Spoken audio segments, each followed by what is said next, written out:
Hey guys, this is a little pre-show announcement. Make sure you go to blackonblackcinema.com, sign up for our premium content. It's a big red banner. You can't miss it. It's $5 a month or $50 for the full year. You get shows like our political show, which is hosted by me and a rotating group of guests, including people from this show and our other shows and voices you've never heard. Also, there's another show called Airing of Grievances that Mike and I host, which is our Seinfeld show where we go through each episode and relate it to our lives and tell really funny personal stories that you will not hear anywhere else on the network. So make sure you sign up, $5 a month, $50 for the full year. Now on to the show. I have no idea the amount of ignorant mess we're about to get into right now. Sit your $5 ass down before I make change. Come on with the pan, let's reputate on it, you know? Hello and welcome to a brand new episode of Black on Black Cinema. I'm your host, Jay. I'm here with Rob. Hey. Micah. Hey. And Terrence. What's up? All right, we are back with episode 73, A Soldier Story. Of course, this is the 1984 American drama film directed by Norman Jewison, based on the off-Broadway production, A Soldier's Play. This film is starring every black person who possibly could have a career at the time, but specifically Howard E. Rollins Jr. and Adolph Caesar and Denzel Washington and David Allen Greer and that one dude who kind of looks like what's his fucking face? God, the guy with the gray hair. Yeah, like that guy. But there's another guy who looks. What's the guy from 12 Years a Slave? Chiwetel Ejiofor. There's a guy in this movie I could swear is like his younger cousin. They look just alike. Is it Newsom? Yeah. Newsom. You know who that is, right? I know his face. I don't. He is the father in Moesha. Oh shit!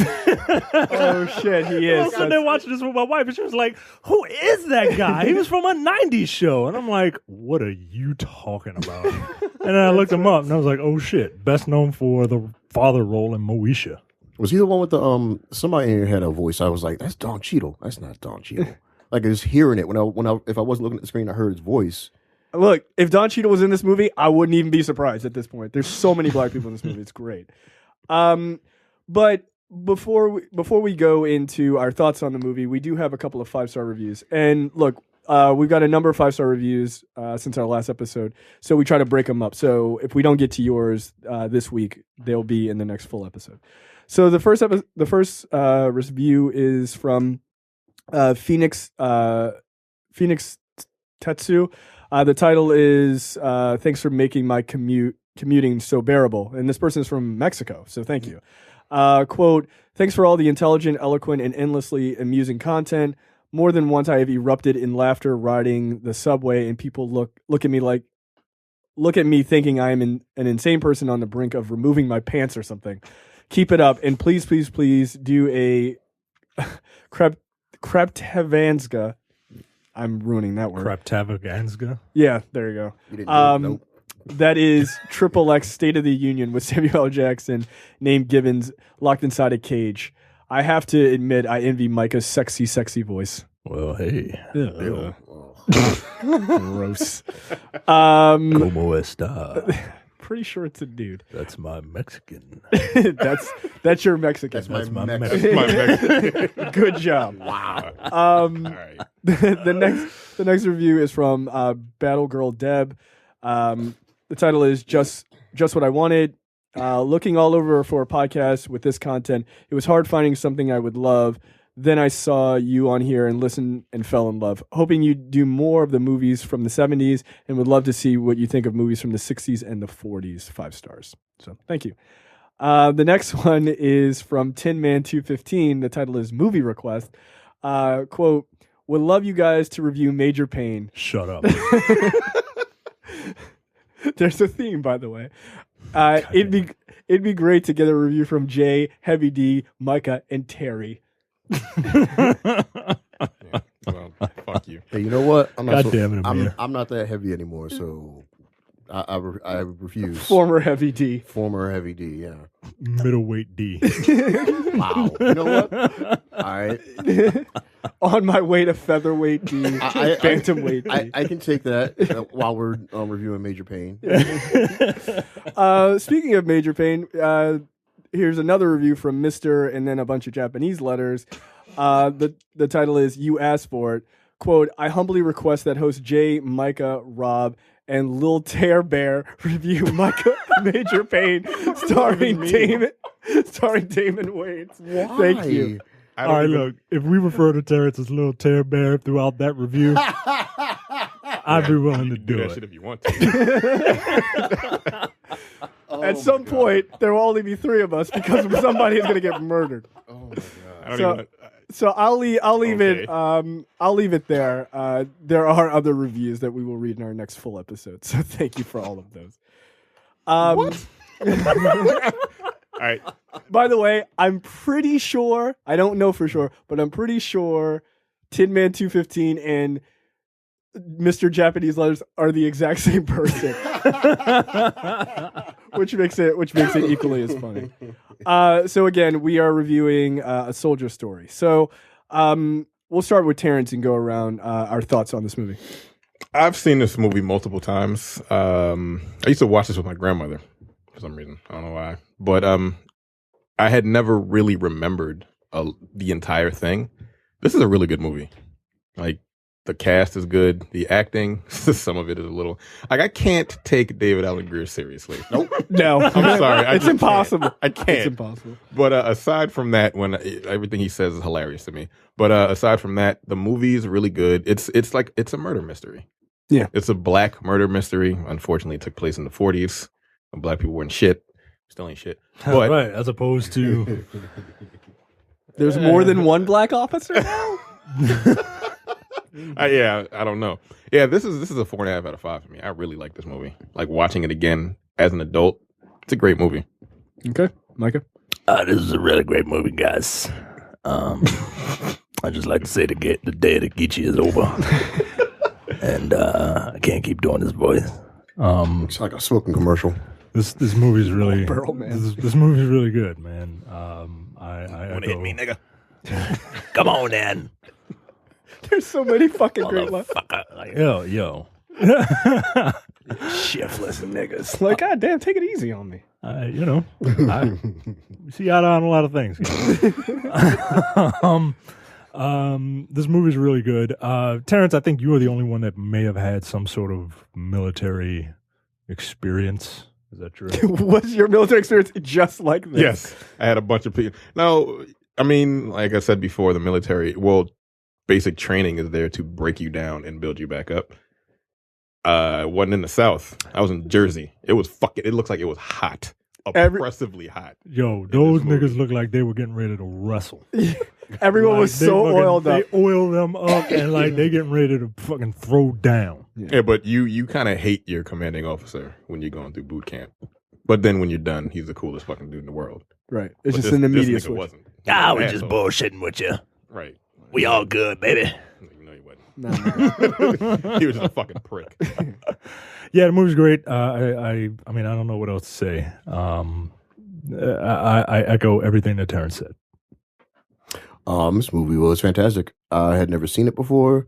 I didn't even know it existed until we sat down and watched this, and I liked it all the way through. It was like there was good acting. It was great seeing a bunch of these actors super early in their careers. Great watching Denzel do his Denzel walk. Yo, You knew him. There was a scene where it's him and another character walking. I was like, that's Denzel on the left. Like, you couldn't see that, but I was like, that's obvious. I mean, as much as I love Denzel, that nigga has been playing himself Seriously. forever. Like when he first got called into that room and he walks in and he closes that door. And Yeah, he walks man. the chair. I'm like, all right, I get it. It's Right. you.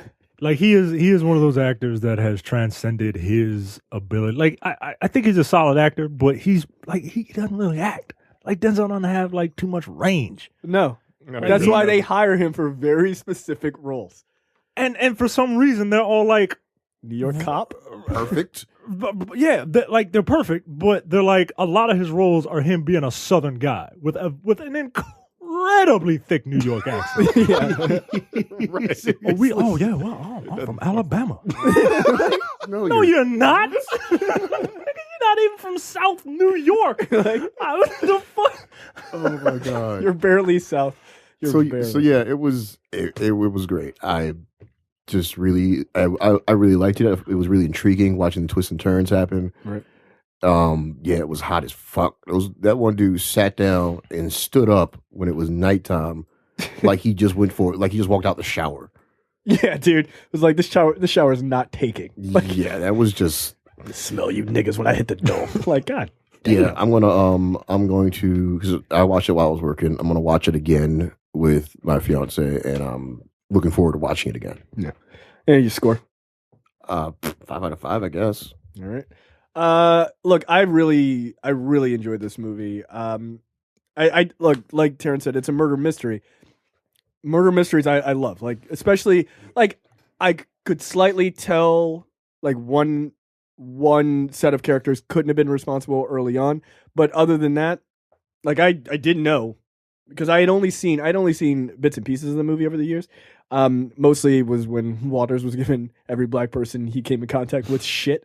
But it was really good. I mean, the movie feels like it is on par with the first half of Full Metal Jacket, where it's all about like them being, in boot camp or whatever. Like, it feels like that as a full movie, basically. But Don't look at me. I never saw that movie. you've never seen Full Metal Jacket? Nope. I've only seen the first part. They're two very different movies. Right. I used to always see the first part and then actually watch the entire thing. I'm like, God damn, this is literally 2 separate movies. It really It is. is. Like, Stanley Kubrick is amazing. Yeah, he was. But yeah, if you can imagine this movie, like the first half of another movie, basically being that same kind of story, that was the correlation I could draw. But all the acting is really good. I also agree. I can't take David Allen Greer seriously. Like, that shit's just funny. You don't have to take him seriously because he doesn't age. Yeah, No, he looks the fucking same. Yeah. Yeah, David Allen Greer is the Vandal Savage of black people. Yeah, I was like, oh look, it's the Lion. What the fuck is he doing in this movie? Oh wait, it's that guy from Men on Film. Yeah, with a twist. What's that? This is 84. Yeah, I thought you were saying he was 84. I was like, He might be. like be. I David don't Allen fucking know Greer is how old he is. 84 years. God Like, damn. He's like, what is he, 60? He's 84. He's got it. centuries. He's got to be in Because his Denzel 60s. is 60. Yeah, he's got to be in his 60s. So he's Denzel's like 60? Yeah. Yeah. He was 30 in this movie. God damn. Yeah. Or if he's not, he was close to it. This was 84. When was he born? Damn, Denzel looks like he's 19 in this movie. David Allen Greer is 59, No. and that nigga looks exactly the same. Yeah. Apparently, black That's- does not, in fact, grow. Denzel Washington was born that's in 30 the years. Yes. Denzel Washington is 61 years old. Yo, Denzel Washington was 30 in this movie? He looked young as shit in this movie. Yo, he looked 19. Yeah, he looks super young. God damn. So yeah, I would argue, I would probably give this a 5 out of 5. Hold up. Denzel's 61. Did he just do an action movie? Yeah, Yeah. Didn't he? He's Doesn't gonna it have a do it sequel? again. Yeah. yeah. It's his first sequel. And Liam Neeson's the one who's sitting there walking around pretending to move on screen. I mean, it's not like Denzel did all that much movie. He didn't do too much. He didn't have to. He just stood in one spot. He came He was like, could you All right, just? I still haven't sat down and watched it yet. What's the Equalizer? Yeah, It's- I heard it's- good. It's fine. It's It's enjoyable. all right. Yeah, like a lot of people get murdered, and that's cool. Yeah. Like, Yeah. that's kind of what you come for. Yeah. David Home Allen Greer Depot is murder. 60. Yeah, he killed a bunch of people at home. Does he mush anybody to death? No, it is by far a better movie. Good. By far a better movie. David Allen Greer is 60. Shut up. That shit doesn't make sense to me. He doesn't look 60. No, he He doesn't. looks 30. Like how he was in this movie. God damn. All these So I did want to talk about some of the a little background about some of the actors, specifically the guy who plays Sergeant Waters, who's the piece of shit guy in the movie. Adolf Caesar, which is the fucking most serious name I've ever heard. Adolf Caesar, he played Old Mister in Color Purple. If you remember who that character was, he was a piece of shit in that. Never seen it. It's fine. was that his last movie? Oh, no, it's not his last movie. No, his last movie was Club Paradise. He died only 2 years after this movie was made. He played a voice in Silverhawks. That's kind of awesome. But more importantly, he did voiceover work for movie trailers. He did Superfly. Who was he in Silverhawk? That's what I'm like. He was like that mechanic or whatever. Seymour? I don't know. What the fuck. Hot Wing. He was Hot Wing. Where the I fuck that don't know is. what the fuck.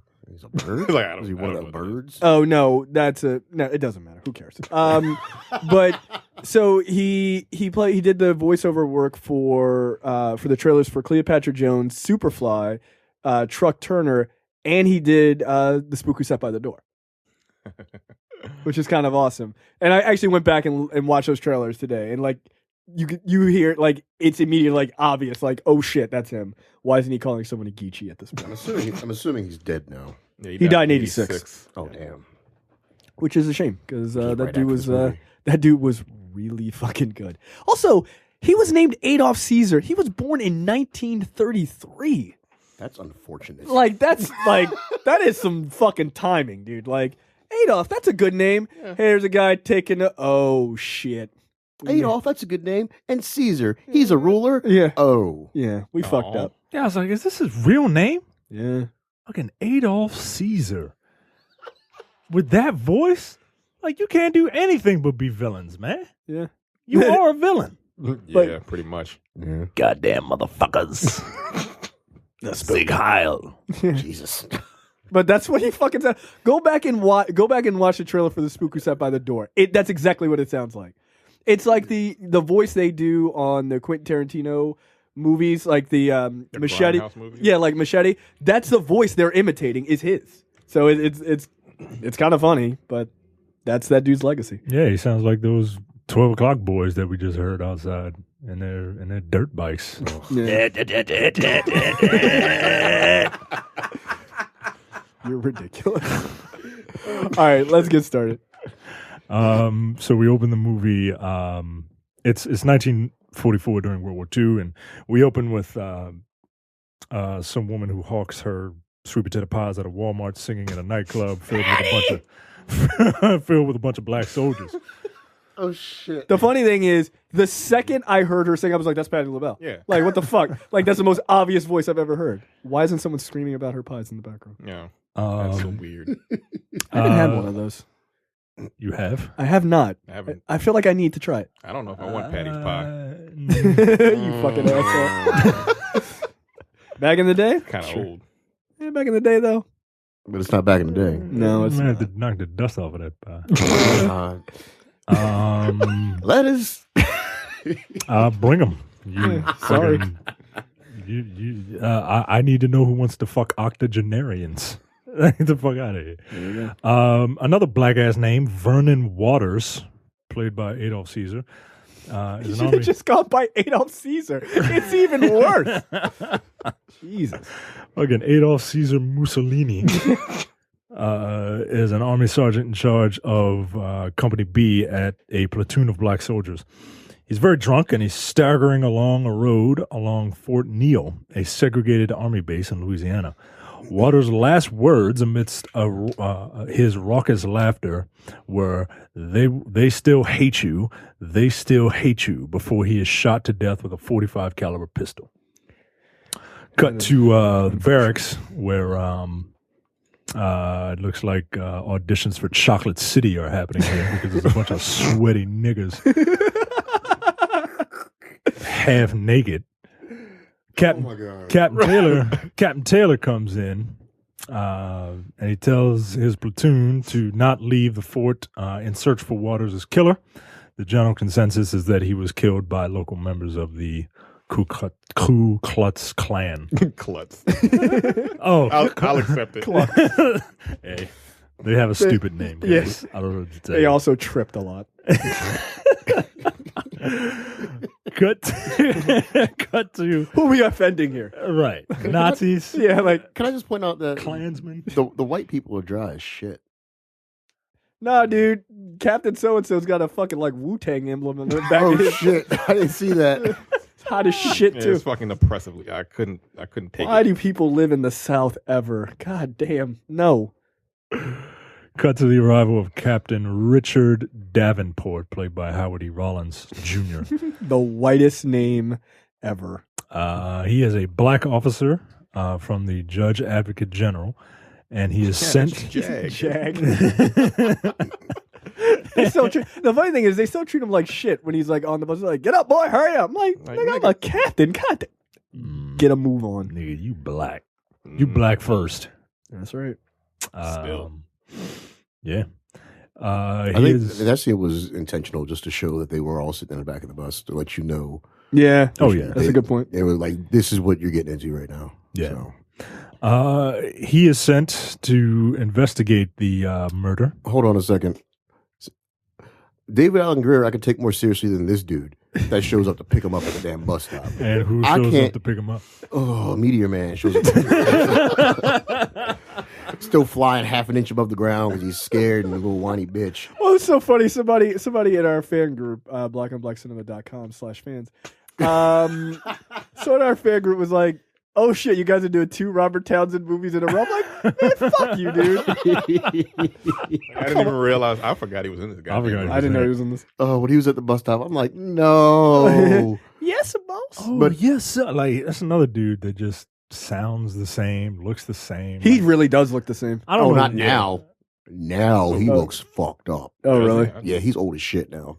I posted a picture of him a little while back. I'll put it back up. All right, look, good. Robert Townsend, I have a mental block, so it's fine. Well, he wasn't trying to be funny, so he was okay in this movie. Yeah, he wasn't trying to be funny in his other movies either, but you know. Damn. So Captain Davenport is sent to investigate the murder against the wishes of the commanding officer, Colonel Nivens. Harry Potter name. Corporal Townsend escorts him to Colonel Nivens, and the following clip is an interaction between Nivens and Colonel Nivens and Captain Davenport. I've been commanding colored troops all my life, Davenport. And the worst thing you can do in this part of the country is pay too much attention to the death of a Negro under mysterious circumstances, especially a soldier. People get itchy, uneasy. White folk into town, colored at the fort. You keep turning this thing over, sooner or later, you're bound to have an explosion. Now, I've lived here in Hunter Parish 3 years. I'm fond of the place. I like the duty. You get my meaning? What is it you want, Colonel? I want whatever it is you came here to do completed in 3 days. Sir, I request immediate permission to notify Washington. Permission denied. I'm under direct orders. I don't give a damn if Roosevelt himself sent you, Davenport. I'm trying to prevent my colored troops from going into that backwater town and killing somebody. And I don't care what you think. You can always return to Washington if you like. No, sir. I was assigned this case and I intend to file a report. Sir.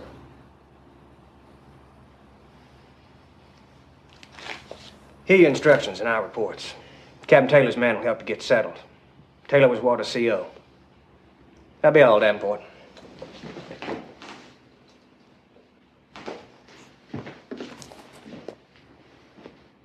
Oh, and, Captain, remember, you're the first colored officer most of these men ever seen. The Army expects you to set an example for the colored troops and be a credit to your race. Is that clear, Captain?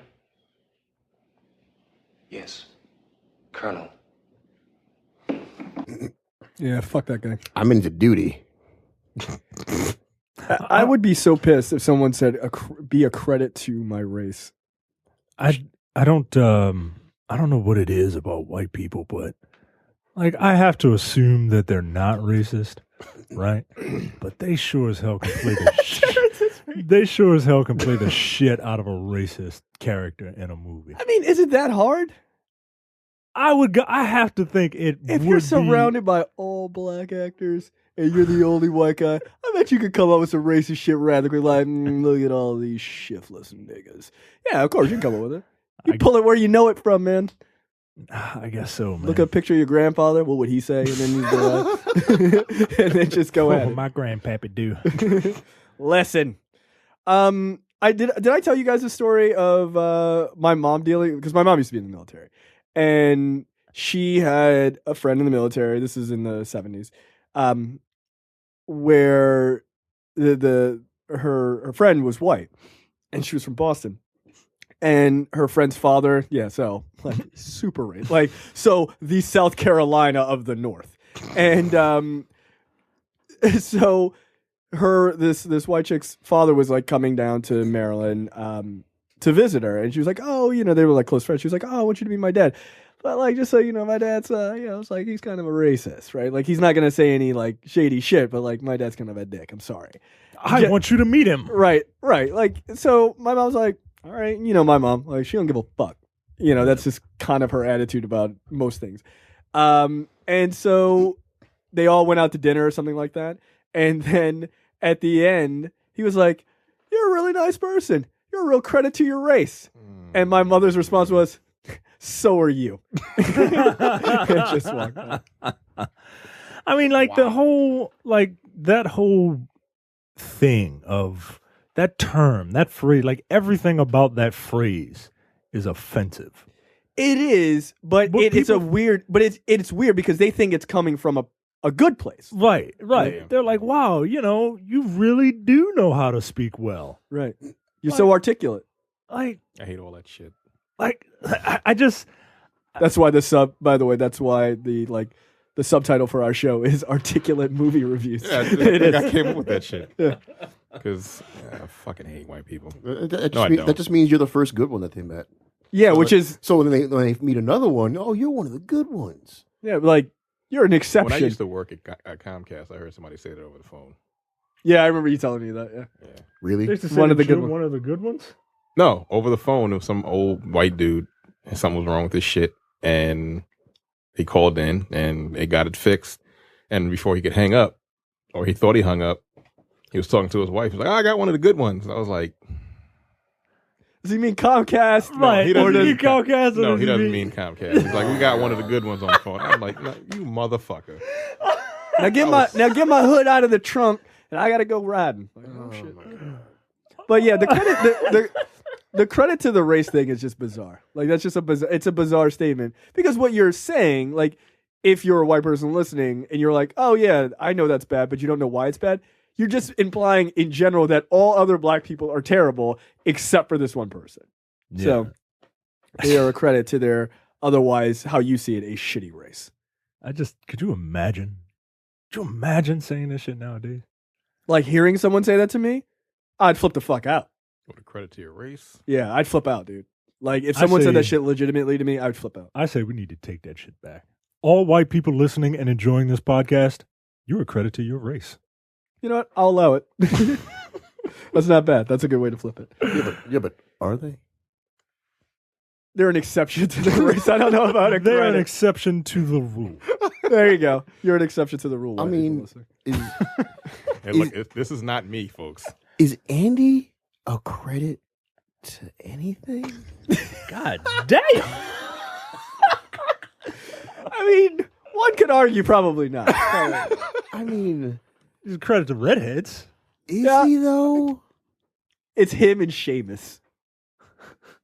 Right, from WWE. Look, nobody. I haven't watched Raw in like 3 weeks because Sheamus is the goddamn champion. Like I'm dead. So you know what? Andy is a credit to his people. There you go. Redheaded women have that. People like redheaded women. Nobody likes redheaded men. That's true. Nobody, except for his wife.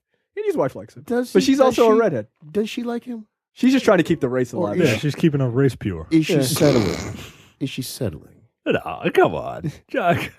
The guy's not here to defend himself. Exactly. Oh, he'll defend himself. Come Thursday, we're going to hear a fucking wrath of shit. I'm not worried about that. All right, we got to move on. As you heard, Colonel Nivens will only give Davenport 3 days to conduct his investigation. What kind of shit is that, by the way? You had 3 days to... What is it, a McMurder? What the fuck, dude? Come on. What? Like a McDonald's, like right, I thought he was being a racist. Seriously. I was just talking about a bunch of redheaded people. No, not Irish. What is it, a McMurder? Nobody gives a fuck about Irish. They're not going to treat black people like Irish. That would have been fucking hilarious if that's what I meant. That is not what I meant. I'm glad you called it. I was like, wait, is that a term I don't know? And should we be using it? Should be, yeah. Go ahead. So Davenport begins by meeting with Captain Taylor. and Captain Taylor is very surprised to see a black man enter. Here's a clip from the meeting. Have a seat. Thank you. I like your flowers, Captain. Hey, where's he from? He's from Washington, D.C. He's here on special assignment. Washington. Yes, sir. You gotta be shitting me. So, they assigned a lawyer to the military police, eh? Well, where'd you graduate law school? Howard University. That's rich or something? No, my father's a mailman. My wife graduated from Howard. I know. I graduated at the Point. I didn't see any Negroes at the Point. In fact, I never saw a Negro until I was, I think 12 or 13. Have you seen my orders, Captain? I don't give a fuck about you. Let's proceed. I ain't here to talk to your ass. Look, I think it only fair to tell you that had I known you'd be a Negro, I would have requested the immediate suspension of the investigation. What? Now, look, may I speak freely? You haven't stopped yet.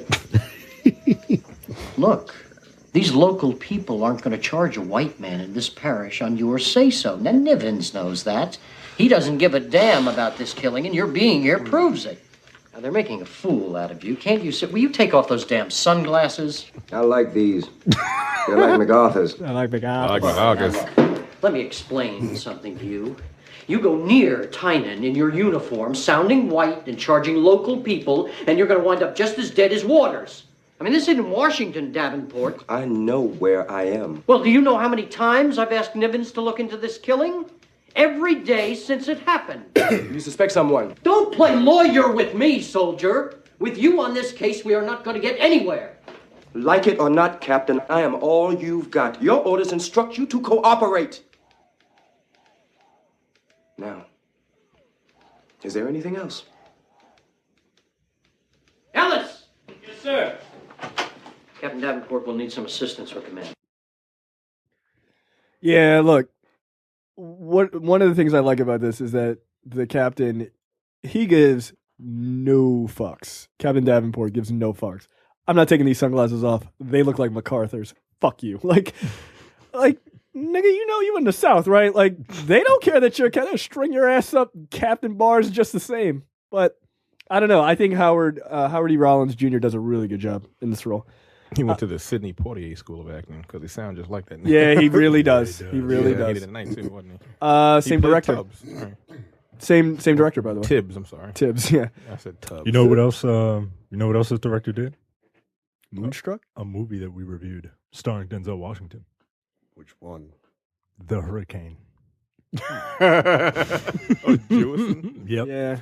I knew I recognized his name as a movie we did. I couldn't remember. So I have to question everything that happens in this fictional movie. Yeah, exactly. As long as he sticks to fiction, it's fine. Like, don't. But you know what? I mean, In the Heat of the Night is one of the movies I've wanted to do for quite a while, so we might have to go back and do that. Taylor, while in full favor of an investigation, as you heard, is uncooperative and patronizing, fearing that a black officer will have little success in catching those responsible. Which makes sense, by the way. Yeah. Davenport learns that the platoon was officially tasked as the 221st Chemical Smoke Generating Company. And while they are eager to serve their country overseas, they are often assigned menial jobs in deference to their white counterparts. However, they have also found a good deal of popularity and triumph as a tight-knit baseball team playing against white soldiers, and there's even talk of the platoon playing against the New York Yankees in an exhibition game. Guess which paragraph I took from Wikipedia? Yeah, good lord. Davenport begins his investigation by interviewing soldiers individually, beginning with Private Wilkie. So Wilkie recounts stories of Sergeant Waters. Wilkie was recently demoted to private by Waters for being drunk on duty. He initially portrays Waters as good-natured and that he got on well with the men, especially the jovial and well-liked C.J. Memphis, played by Buccaneers quarterback Jameis Winston. But as Davenport probes deeper, see, you guys don't watch football, so none of you get that. This guy who plays CJ looks exactly like Jameis Winston. Really? He does to me. Do you still watch football right now? Yes, I do. Even though my fucking team sucks balls and they're on their third quarterback right now. Really? Yes, Matt Schaub got injured. I called it quit this year. This dude looks like Jameis Winston. His name is Jameis. Jameis. Yes. That's why he's in the NFL. I mean, you're not wrong. Yeah, he's also a known crab thief and alleged rapist. And he played for Florida State. Yeah. How convenient. How do you think I know about him? Yeah, okay. If you want to raise a millionaire, name your child Jamiroquai and make sure he turns out to be an asshole. Yeah, that's it. Jamiroquai is a decent singer, right? Yeah, he's a singer, but it's not a good. Insanity. I like that. One song. I don't know what else. They had like 7 albums. I think they came out with one like not too long ago. Yeah, that is. They true. actually there's like constant good music. It's just that nobody gives a fuck anymore. Yeah, right. Everybody just wanted to. Everybody likes Virtual Insanity because of the video. The video was the shit. That's it. There's another one where he's jumping through walls in a hotel that I thought was cool, but nobody cared anymore. Oh. Doesn't he look like Jameis? He kind of looks like him. He looks like a Yabba Dabba Doo type nigga. And he sounds like that's Jameis what he Winston sounds too. like. Like Jameis Winston is just big, corn-fed, and country. Yeah. Yep, he's from Alabama. Hueytown.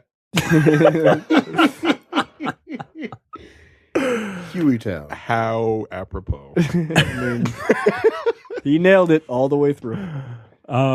As Davenport probes deeper, he uncovers Waters' true tyrannical nature and his disgust with his fellow black soldiers, particularly those from the rural South. He fucking hates black people, dude.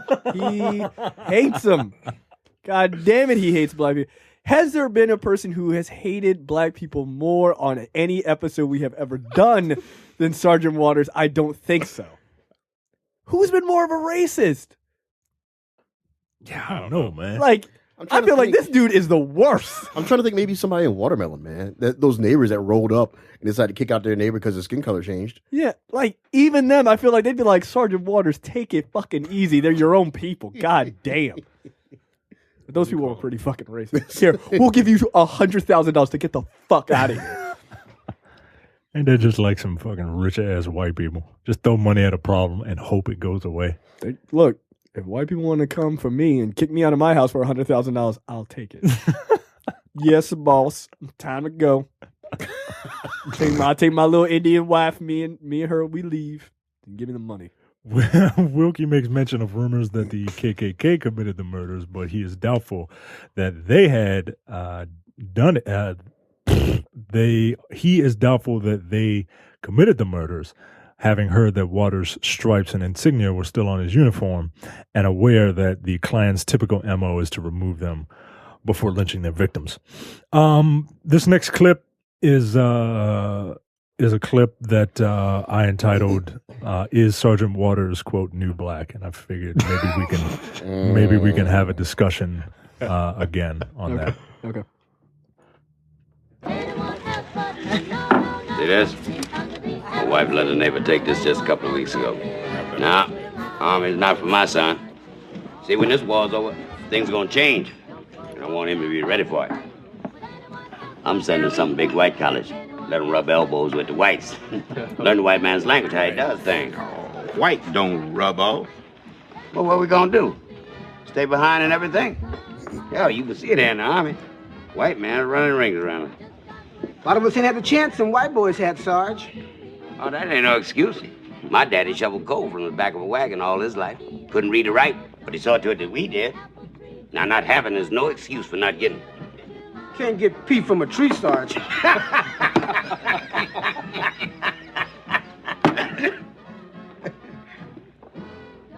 You're just like the rest of them, Wilkie. Ignorant. Scared. Stop thinking like a nigger. Take it easy, Vernon. Well, all I Is said... the equipment ready for tomorrow's game? No. Then see that it gets ready. All right, guys. See that it gets ready. I want you guys to stop thinking like niggers and let's have a real conversation. What the fuck are you talking about? Is he new black? He's Ben Carson if Ben Carson spoke the fuck up. I don't think. Look, Ben Carson. Part of it, I agree with him. Part of it, I agree with him. I do. You knew Black? Elaborate. No, I'm not New Black. Clearly, you didn't listen to that episode again. No, but I think look, the character is meant to be so insanely like hardcore that you hate him, right? But looking at the way the world is now, and from 1984 up until now, his viewpoints are fucking extreme. This is 1944. Or right, this is 1944, right? Not even 84, but 44. But like, there are parts of it that he's right. It not having is not an excuse for not trying. Like that's the one thing that I'm like, okay. Like I get that. Also, the other guy who speaks up and says, "Oh, we didn't have those opportunities." That is also true. Like, but you can't just be like, "Well, my parents never left America, so I just not gonna try." Like, fuck that. I'm not gonna stay on the stoop just because the generation before me couldn't do those things. And his idea of, I'm not gonna send my son into the military. I'm gonna send him to a college, a white college, because he wants him to do better, is completely founded in reality. However, his overall thought process is super fucked up because he looks down on black people who don't do those things. That's the problem. But yeah, I mean, everybody does. Right, exactly. Even but like now. even this part of the quote, like, I understand why you put New Black. It makes total sense. But we all agree with some of the shit that they say. Even the Pharrells and we all agree, like, yeah, like, you can't just let racism keep you on the fucking stoop, man. You can't. But you can't also then turn around and just ignore all this shit. Like, you can't just be like, no, black people and white people is totally even. Like, that's not fucking true at all. So what I'm getting from you is that you hate black people. Yes. Certain That's black what I people, got. yes. No, I'm Certain. Look, Geechees, I hate certain black people. Like I was about to say, are you kidding? I ain't kidding. Like, yo. Look, I got a lot of niggas in my family that I can't stand. Like a ton of them, man. Shit. Like, and they run the gamut of like do nothing niggas to fucking high up there, man, making 6 and 7 figures. I can't stand them. So, but I mean, all right. So you put this on the docket, or you put this on the list of clips. So why'd you do that? I put it on there because I agree with what you said. I think that there is no excuse to not try, but if you do try and you fail. And you fail for an obvious reason, like if the racism is obvious, and and it's difficult now because a lot of racism is not overt anymore; Right. It's covert. Whereas back then it was just like, "Nigga, get the fuck out of my face, Captain!" Like, Right. You're a white private. I will kick you and your black privates. Get the fuck out of here, nigga. So it's not as black and white, pun not intended, but there's a lot with Waters that I agree with. Yeah. This movie. I mean, look, This I don't movie, agree. period. I don't agree with his methods, but there are things that he says, and I'm like, that part ain't wrong. Right. It's like, yeah, I agree with you, but you're a fucking psychopath. Right. So So I don't want to say it out loud. Like, thanks. I mean, that's the thing is, had he come at it like, look, I want my kid to. I mean, look, the army in the 1940s in the South. Are you out of your fucking mind as a black man? Hell no, I ain't going. Fuck that. Like, and I ain't fighting no Krauts either. Fuck it. Those are just other white people who hate my guts. Fuck it. There's white people here who hate my guts. I don't have to travel across the world to find new ones. Fuck that noise. But that being said, had he approached it from a perspective of like, we need to better ourselves and we need to try harder and stuff like that, that's one thing. Being like, y'all ain't nothing but a bunch of shiftless niggas who ain't about shit. Like, all right, bro, take it easy. It's like that's not helping. Yeah, you're not. Give us something. What was he anyway? Was he like He's like in real life. sergeant? Oh, sorry. Oh, you mean rank? Yeah, he was just a sergeant. He was an NCO. Like in I wouldn't I wouldn't say, oh, I'm gonna get my kid to one of them white colleges. Like if my kid wanted to go to an HBCU, I would discourage them. No, I'm kidding. I'm just fucking. Depends on which one. It depends on which HBCU. Like I want to go to Morgan. I've been to Morgan. My degree ain't worth the fucking papers printed on it. It really isn't. And I wouldn't send my kid to an HBCU. I know we got not ever. We have fans. You wouldn't send your kid to an HBCU? Like I got accepted to another school that I wanted to go to, but I couldn't afford to go there, so Morgan was my safe school. Right. But like I wouldn't tell my kid which college to go to at all. But if I had my druthers, I wouldn't. You wouldn't send them to really? No. You want to have that conversation? I'll tell you why. It's not because I think HBCUs are bad. Like it's because he hates black people. Yes, thank you. Can we please get on that? Thank you. It's obvious. No, it's not because of that. It's because I think college is a time to move out of where you have been. And I think it's a time to experience and meet people who are completely outside of your community, an international viewpoint, a multinational viewpoint. I think those things are important. I don't think that you can't get that at an HBCU. Sure, you can meet black people from all over the world and all over the country. But I think by the way, I don't think there's anything wrong with going to an HBCU. But I do think that experiencing college time where you are exposed to more things. Look, even if that is bigotry to a degree, I think maybe that's not the worst thing in the world. Not that I want my kid to be higher learning or some shit like that. They're picking off black people from a fucking clock tower. But I would want them to be able to see the world as it is.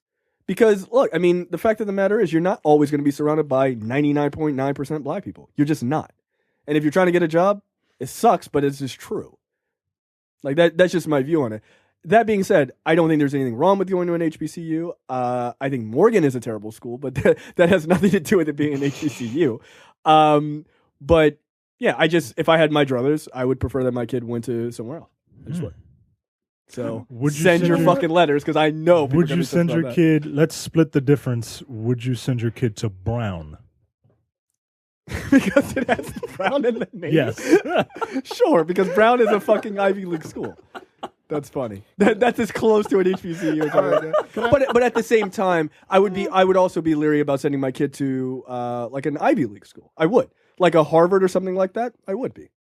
Okay, can I pick on something you said and ask Micah his interpretation of this? You said it's not there, like being in the fact that it's an HBCU isn't what makes Morgan bad. No, it's just that Morgan sucks. It's like my college.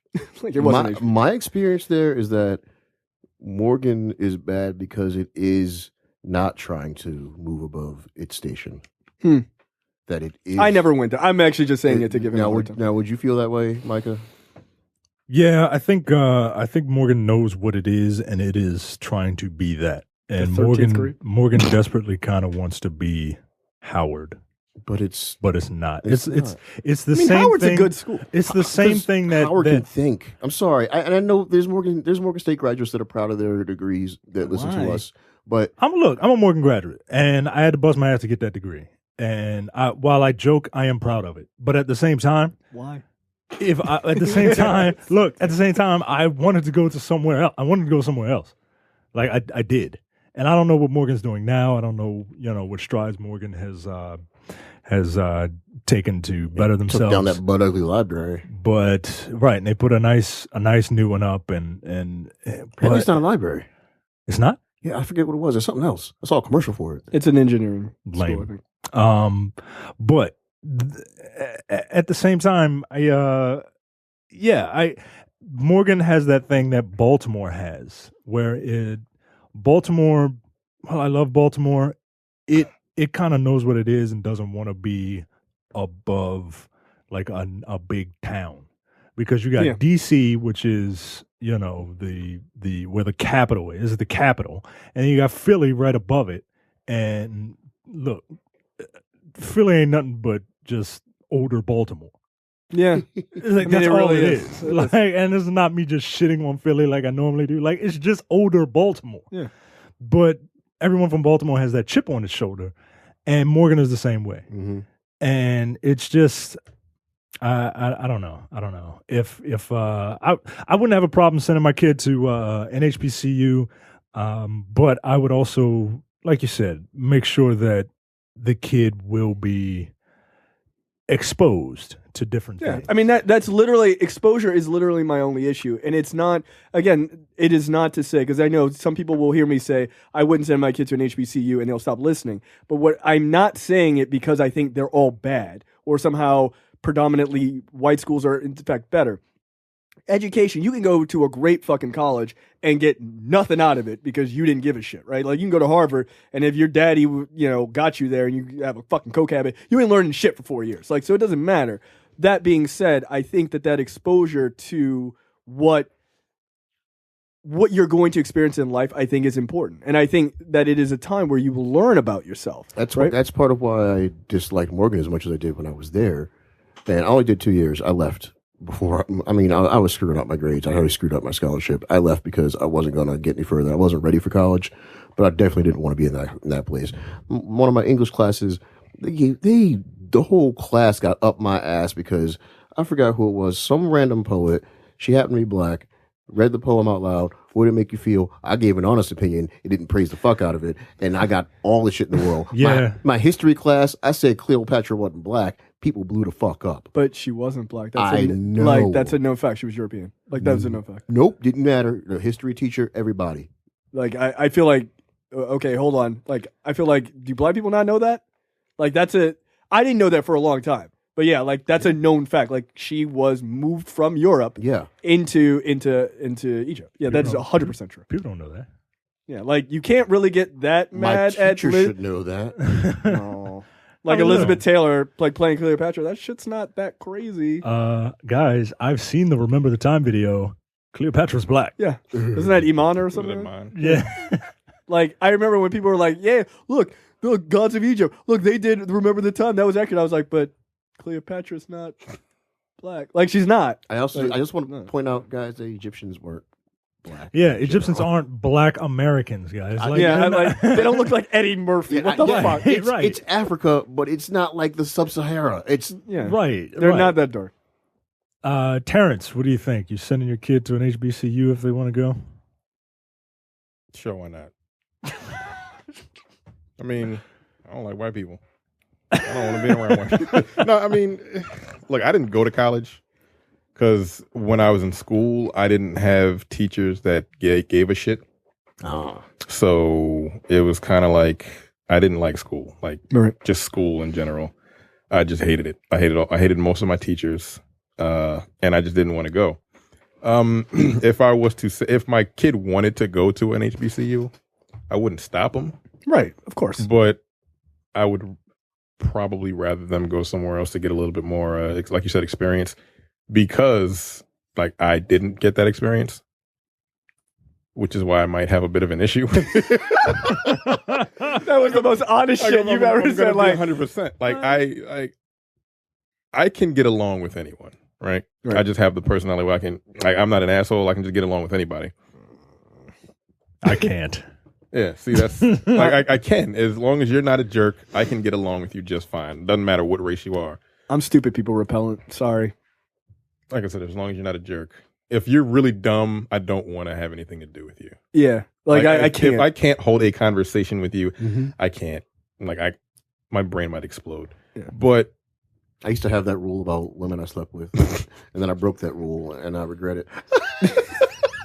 So I thought you were going to say, and then I didn't regret it. It was fun while it lasted. The sex was great. After that, let's talk. Let's not. I would have no. We're just fucking. No. Please stop saying things. No, just stop saying. But yeah, if they wanted to go, like my life is. Yeah. Like I'm telling you, man. I feel like I was breathing the '60s. You're a man out of time, Terrence. Maybe you fish out of water story. You were born 30 years too late. You needed to be. It was where I was born.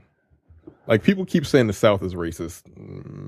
That shit is equal weight. That shit. Oh yeah. Like you say Boston is fucked up, but like I'm telling you, Long Island, look that shit up, man. Oh yeah. No, there's a serious. It's Long Island. Fucking shit on Long Island. That's where Mick Foley is from.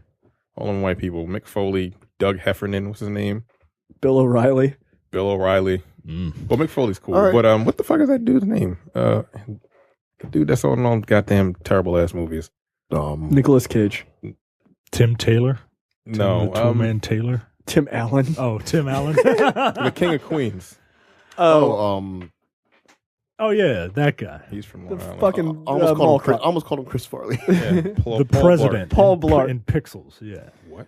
He played the president in Pixels. Let's move on. Let's move on. I can't even deal with It that. made information. sense in that movie. I don't even. Okay, when you were in the Kevin military, James. how much racism did you experience? Not much. I wasn't in I was in the Coast Guard, so. But it was still there. Yeah, it's like that's not I like the mean, real military. Yeah, it's really not. I fucking The Homeland. It was Homeland Security by that time. Well, I didn't really. Like I said, I can get along with anybody. If they were racist towards me, they didn't do it in my face. Right. Right. But yeah, I don't like white people as a whole. Certain white people are fine. The more you look as at a whole, The credits to their race are A-okay. I'd say that as a joke. I'm not joking. I don't. I really don't. Like every time these movies, the more of these movies I watch, dude, like I'm like, fucking come on, man. Well, it's like the movies, and I keep seeing people get shot by cops, and I know it's not all white cops. The black cops are just as bad, but it's just starting to drive me up the fucking wall. Like it really is. I'm starting fuck them. Hey, I don't tell you. But if my kid wanted to go to an HBCU, why not? Yeah, but if he wanted whatever college he wanted to go to, if I could afford it, sure, why not? I ain't paying for shit. Like I said, if I could afford it, earn it yourself. or you better get a goddamn scholarship. Pull yourself up by your bootstraps. Yeah, basically. You shiftless nigga. Anyway, so Private First Class Peterson, played by 30-year-old Denzel Washington. Good Lord. Is interviewed next. He recounts stories of baseball and life in the barracks. And there was this one time at band camp where where he's recounting a discussion that they had in the barracks after a baseball game. I thought this was. Yeah, so all right, I got to do a little more setting up for this clip. He's also wearing the glasses that he wears in every movie. There's Malcolm X glasses. Yes, and he doesn't need glasses, but apparently he went to the director and was like, I really want to wear glasses. And he was like, I think all right. I think he just has his glasses that he likes, and he takes them to every single movie. They're probably the exact same pair. Probably. I can't do it then. I was about to say, really what the bad. fuck was that? It's really That's bad.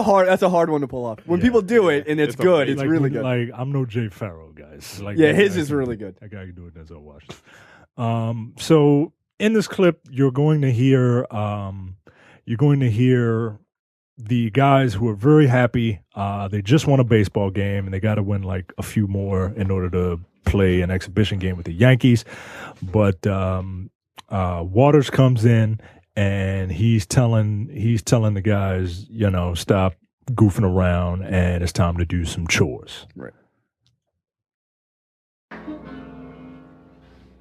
Knock it off.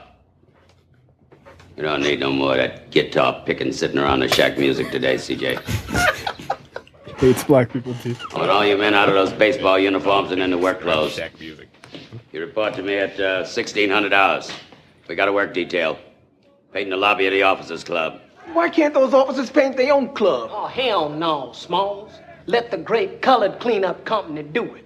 Our motto is anything you don't want to do, the colored troops will do for you. Anything you don't want to do, the colored troops will do for That's you. Chiwetel Ejiofor's cousin. You don't want to do, the colored troops will do for Niggas will you. make a song out of any goddamn. The colored troops will do for you. That's enough. Knock it off.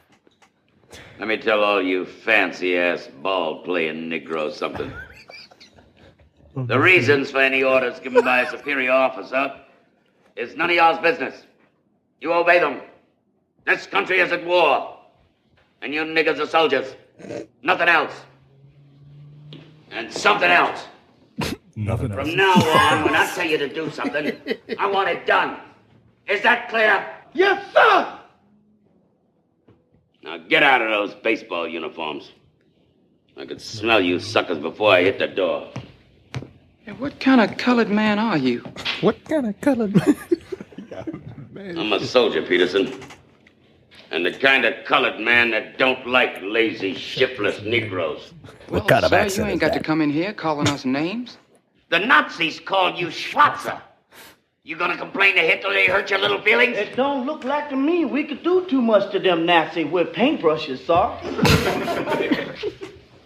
Get that yabba dabba do talk on. Oh my God. Trying to mock me, CJ? No, sir, Sarge. Good. Because whatever an ignorant, low-class geechee like you has to say ain't worth paying attention to. God damn, nigga, Is that's it? fucked up.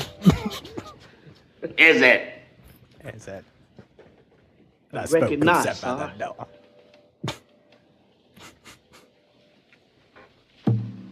You a creep, Waters. Sarge, just joking, Pete. He don't mean no harm. No, he does. I mean, we're taking her from them white boys. Yes, you do. And if it wasn't for you southern niggas, white folks wouldn't think we was all fools. Well, where you from? England? Everybody slides the fuck out of the way. Nope. Okay. Looks like we got us a wise-ass Alabama boy here.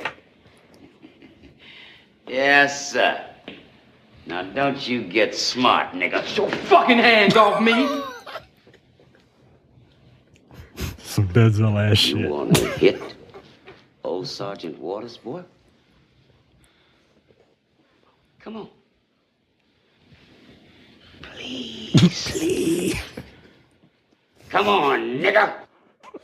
No one has said nigger more on this show than this guy, dude. Like, he is amazing in this role. How did he die after this movie, dude? He's so good. Emphysema. Can you hear him? He had a long storied career. Now, you know what really upsets me about the way he's treating this dude is he's got talent. Yeah, but when he's strumming that guitar and when he's singing, I'm like, he's not just plucking at that thing like he's sitting on a porch. He's actually got some talent. When he starts talking without the guitar, then you're like, you need to sit down a little bit. You need to you're a half a tard. read a couple books. Well, that's funny. Like, it is like this huge jump between when he starts singing. It's like this clear, perfect voice, and then it's like the second the guitar, like wing ding diddly dee. Like, what the fuck, dude? It's like, yes, sir, boss. It fucking starts sounding like Jar Jar Binks as soon as he puts the fucking guitar down, man. So in this scene, let's talk about that scene. Like, he clearly doesn't care for that, and obviously there's more to this, but he clearly doesn't care for that sort of country boy sort of way, and he doesn't like, and he makes no bones about it. Waters makes no bones about it. What are your thoughts on that? Or maybe we should save this conversation for the later clip. I would save it for the later clip, actually. Yeah, I just wanted to put this clip up because one, I think it's funny, and fucking hilarious. Yeah, and two, to show that there is a pattern. And so in the interview with Private Peterson, it is revealed that and they also get into a fight after this. Yeah, like a real fight. Yeah, Waters is like to Peterson, like, step the fuck outside. Right. He's like, come on, boy. You want to hit a water, don't you, boy? I've been like, yeah, I do. really and this do. is like, and this is sanctioned. This is gonna be all right. I'm gonna wear your old ass out, dude. But 19-year-old Black Dynamite, 30-year-old Denzel Washington, he does not win the fight at all. He didn't. And this didn't fight- go to the Ric Flair school of fighting, Right. Because he was winning. He was winning, and Waters was like doing that like straight up like old English like. In fairness, it's like 1940. It was like 1940. I can't imagine put your dukes up, boy, and then just cradle your arms. It's like fucking Dudley from Street Fighter. I was trying to remember his name. I was trying to think of it because that's like your favorite dude. Yeah, man, like fighting like he's from vaudeville and shit. Hold on, what came out? This or what was that Van Damme movie? probably this. And then he's fucking. All right, so You know what I'm talking about? The one that's based that Mortal Kombat's based on. Bloodsport? Bloodsport? Yeah. Bloodsport. Oh, Bloodsport came out after this. Okay. Just a couple years I was after. just think about the sand in the eye. Oh, yeah. And then he fucking cheats. He was like, don't give a fuck. Watch me inspire a movie, boy. Right, those sand in his eyes, starts punching him in the balls. Like, what the fuck are you doing? Like, hey, look, that's what you do. Like, Ain't no rules in the streets, boy. Yeah, like basically. That's how we fight, Geechee. Like, what the fuck? What the fuck is a Geechee? So I had I'm to look glad. that I'm glad. shit up. Yeah, so did I, and I'm glad you brought that up. So it's a racial slur, obviously. So it's the Geechee or Gullah culture is basically African slaves that were brought to like Georgia, South Carolina area, like that culture that developed there. That's what Geechees are. It's just a culture that, and so they just like, oh, It's not a made up word. No, it's an actual culture, but it's really for the West Africans that were Gullah West Africans, Gullah. But yeah, Geechee is. So how did they get stuck on that? I mean, I don't know. It's like Jigaboo. Like somebody was like, "I'm just gonna say this shit derisively," and it just worked. Where did Jigaboo come from? Jigaboo. I think is. Oh no, we learning today, kids. No. I was thinking actually. I think it's coon is sort of from the word for the cage that they kept slaves in, or something like that. Oh, I thought they were just raccoons. No, because they had black eyes. No, I don't think so. I think it's coon. I think it's coon. Shit. According to Urban Dictionary, the origin of the word has a few suggested sources. Or Geechee. After the Ogeechee River near Savannah, Georgia, from Kissy, an ethnic group living in the border area between Sierra Leone and Liberia, or from a Creek Indian word. So there you go. The day to get you is over. Shit is funny, man. I'm gonna start calling black people that when I'm pissed. Southern black people. Nope, all of them. Fuck it. They're not gonna know. Black people don't read. They really aren't. Like, oh, you watch Martin too? Like, oh, come on, man. God damn it. In the interview with Private Peterson, it is revealed that he stood up to Waters when he berated the men after winning another game, as you heard. In retaliation, the sergeant challenged Peters to a fight and beat him because he's the dirtiest player in the game. He's a limousine riding. Jet flying. Peterson in his flashback tells of the fight between Waters. Oh, yeah, I already said that. Sorry. Good job. Taylor finds Davenport. Next scene, Taylor, the white guy, finds Davenport in his sweaty ass barracks. And Taylor urges Davenport to leave because the people won't see a captain accusing people of murder. They will see a black man accusing probably white people of murdering this black captain, and no one will take him seriously. I love that sort of revelation. Like, yeah, but you're black, so even though they might have done it, ain't no one gonna believe you. Yeah, so just go home. Back to your black wife at Howard. We, the audience, find out that it was out of that. We, the audience, find out that it was left out of Davenport's report that 2 white officers were involved in the situation. It turns out Colonel Nivens, the guy you heard in the very first clip, ordered Taylor to not include it. Davenport then finds out from Taylor that the 2 white officers coming from a military exercise named Captain Wilcox and Lieutenant Byrd had an altercation with the drunk sergeant a short time before his death. Fucking petty officer Snowflake and Vanilla. These 2 pieces of shit, white boys.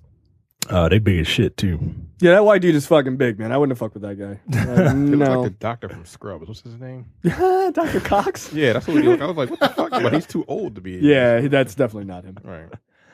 That's fucking hilarious. So Davenport is ready to arrest Wilcox, Bird, Taylor, and Nivens, but Taylor reminds Davenport that he's black and they're Right. white. What are you going to do about it? Yeah. Hey, there's some injustice. And what is your point? Right. The next day, Davenport visits Nivens at his house, I guess. Yeah, it is. And Nivens refuses to give Davenport the power to arrest the white officers. He does let Davenport question the men as long as a white officer is present. Oh, thank you, boss. Wow. Side note: we see Nivens' wife come in, and she addresses Captain Davenport. What do you think about this white woman? Does she want to fuck him? No, man, She is disgusted. Yeah, no, she doesn't like black folks. Nope, she's putting on a face for him. Why, you got the impression that she was? No, I was just curious. That's all. It's like, I don't think she wants the BBC. I don't think that's her thing. That does not stand for British Broadcasting Company. Nope. I didn't know that's what BBC stood for. Wow. I never. What's the British Broadcasting Company? Did you just make that up? I always just called it the cash machine. Yeah. See? Thank you. Well, some black soldiers are happy and proud to see one of their own race wearing captain's bars. Others are distrustful and evasive, such as Private Moesha's dad, Henson. Moesha's dad. That's so fucking funny. That's him. Holy shit. AKA Chiwetel Ejiofor's cousin. So Davenport learns through interviews with the other soldiers that Waters charged CJ with the murder of a white MP after a search conducted by Wilkie turned up recently discharged pistol under CJ's bunk. Yeah, look, this is fucked up, man. Like, CJ is such a tragic character because of the events that happened to him. Yeah. George is really, really sad. Like, he reminds me of like the big dumb dude George from Of Mice and Men, and just a big fucking retard. Like, he means well, and he's a nice guy, and he didn't really want to hurt the bunny. He was just petting it, but then broke his fucking neck. You know what I mean? So confronting CJ with the evidence, Waters provokes CJ. He provokes him into striking him, whereupon the weapons charge was dismissed, and CJ was then charged with striking a superior officer, and everyone saw it. In this next clip, Peterson describes Waters to his platoon. This takes place right after CJ is hauled off for punching Waters in the face. Right. I know I saw somebody. I saw somebody. Oh, CJ was sleeping when I came in. Well, it's Waters. Can't y'all see that?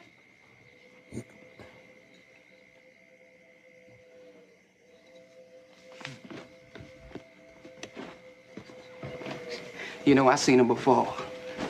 Yeah, we had him in Alabama. White man give him a little ass job as a servant. Then when the boss ain't looking, that old copycat nigga act like he the new boss. Shouting, ordering people around. You see, arresting CJ. Gotta get Waters another stripe. Yeah. Well, next it'll be you or you. You see, he can't look good unless he's standing on you. And Cobb told him CJ was in here all evening. Waters didn't even listen, did he? Turning somebody in. Yo, look what I done, Captain Boss. The only reason they let him in the army is because they know he'll do anything they tell him to. See, I seen this kind of fool before, boy. Yeah, somebody's gonna kill him one of these days. You know, I heard they killed a sergeant in Fort Robinson. Recruit did it. Mm-hmm. Forget it, Pete. It'd be our damn luck, Sarge. You come through the whole war, won't even get a scratch. Yeah, maybe. But I'm going over them stockades. Tell them MPs what I know. CJ was in here all evening. I'm gonna go with you. Well, y'all wait up. I'm coming too. You know who was more racist on a movie that we reviewed? Steven. I feel like Steven is probably the grandfather of Sergeant Waters. They might as well be related. Denzel doing his best Denzel impression. I thought he was quite convincing from Alabama. Yeah. I've met JTD. Sounds exactly like Denzel Washington. I was waiting for him to say the Honorable Elijah Muhammad. Yeah, he might as well have. Just because he's good, like the cadence in his voice and you know his speech pattern, like it's so Denzel. You know what I mean? But the funny thing is how similar Malcolm X's entire, way of speaking and everything is exactly Denzel Washington. Like that's why he works so well because he was just himself. It's like it's fine. Yeah. He's from Detroit, New York. It's in the north. Close enough. You're a cop. He's a cop, probably. I don't know. Just throw him in the same thing. Who cares? Through an interview, we learned that CJ's best friend, Bernard Carr, played by David Allen Greer, visits him in jail, and we see that CJ is suffering from intense claustrophobia. He tells Cobb of a visit from Sergeant Waters. This clip is the visit. Sorry, my neighbors are niggas. They're talking about giving you 5 years. They call what you did mutiny, boy. That gun ain't mine. We know that, CJ. We changed the charge on you this morning. You in here for striking a superior officer, boy. And everybody's seen it, too. Why are you doing this to me, sir? Oh, don't feel too bad, CJ. Has to be this way. You see, the first war didn't change nothing for the Negro. But this one, gonna change everything. Them Nazis ain't all crazy. Whole lot of people just can't seem to fit into where things seems to be going. Like you, CJ. See, the black race can't afford you no more. Oh, there used to be a time we'd see somebody like you singing, clowning, yassa bossing, and we wouldn't do anything. Folks like that. You were good. Homie kind of nigga. When they needed somebody to mistreat, call a name or two, they paraded you. Reminded them of the good old days. Not no more.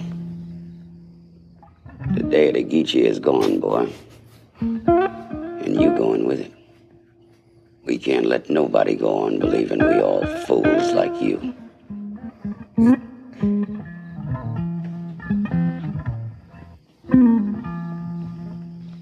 Waited a long time for you, boy. But I got you. I put 2 Geechees in jail in Camp Campbell, Kentucky. 3 in Fort Huachuca. Now I got you. One less fool for the race to be ashamed of. Excellent. This just makes that line made me want a 70s movie about a black uprising called The Day of the Geechee. I'd watch it. Absolutely. Now, here's my question. Because there's a lot going on in that scene. Are you ashamed of some black people? Well, yeah. I think I already answered that question, guys. I think you said you hated some black people. Oh, well, then the implication is that, yes, I am ashamed of them as well. Because they're in my family. Well, that's a different story. But people who are not in your family.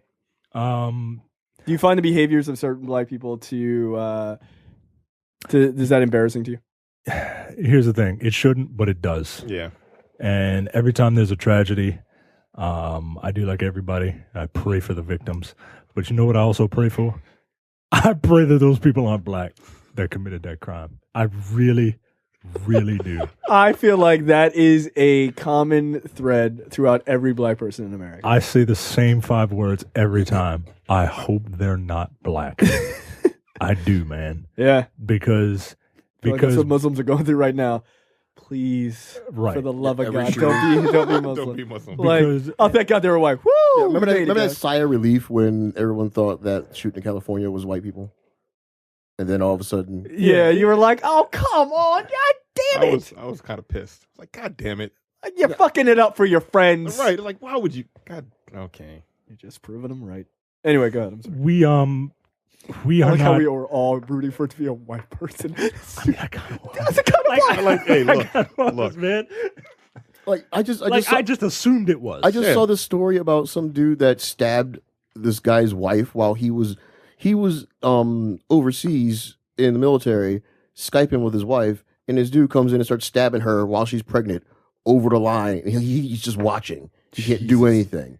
I mean, she lived and the baby lived amazingly, but then it's like, and the dude was black that did it, and the family was white, dude was black, and I'm like, why isn't this on the mainstream media? And he did it because he owed them money, and I'm like, don't stab a pregnant woman. Don't just don't do that. Don't stab a pregnant woman and then perpetuate stereotypes at the same time. Yeah. Like, just. And we shouldn't, at least for me, I feel I shouldn't be upset. Oh, I shouldn't be ashamed of what black people do because black people as a whole we're individuals. We are individuals. But nah, man, like it is ingrained in me that we could shout, black people are not a monolith and black people are individuals all day long, but we are not seen as individuals. We just aren't. And while it is fucked up, I also perpetuate that stereotype, that rule, that I don't know. I mean, I agree. I agree with you, and that's the whole thing about that scene that drives me crazy.